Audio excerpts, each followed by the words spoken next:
ceux qui seraient tentés de s'ingérer dans les événements en cours.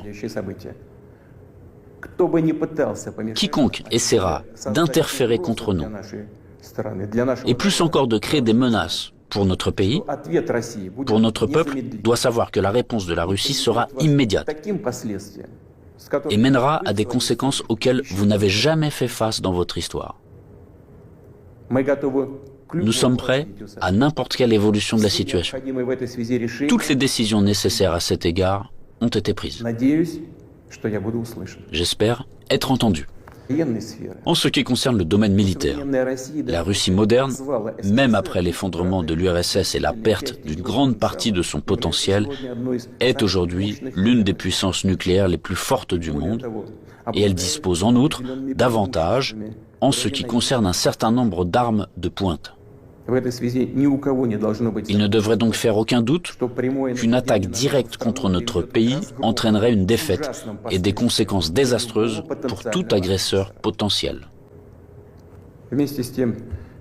Cependant, les technologies, y compris en matière de défense, évoluent rapidement. Le leadership dans ce domaine a changé et changera encore demain, tandis que la conquête militaire des territoires adjacents à nos frontières, si nous laissons cela se produire, se poursuivra pendant des décennies, ou peut-être pour toujours.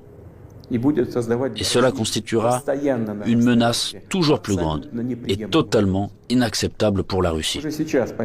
Aujourd'hui même, alors que l'OTAN s'étend vers l'Est, la situation pour notre pays se dégrade et devient chaque année plus dangereuse.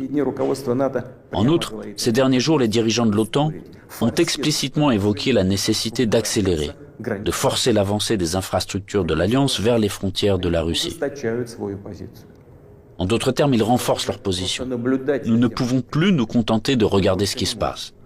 Ce serait complètement irresponsable de notre part. La poursuite de l'expansion de l'infrastructure de l'Alliance Atlantique, la conquête militaire des territoires de l'Ukraine qui a commencé, tout cela est inacceptable pour nous. Le problème, bien sûr, ce n'est pas la structure de l'OTAN elle-même. Elle n'est qu'un instrument de la politique étrangère des États-Unis. Le problème est que sur les territoires qui nous sont adjacents, je vous le fais remarquer, sur nos propres territoires historiques, une anti-Russie est en train d'être créée, qui a été placée sous un contrôle extérieur total, qui est colonisée de manière active par les forces armées des pays de l'OTAN, et où il y a un afflux d'armes les plus modernes. Pour les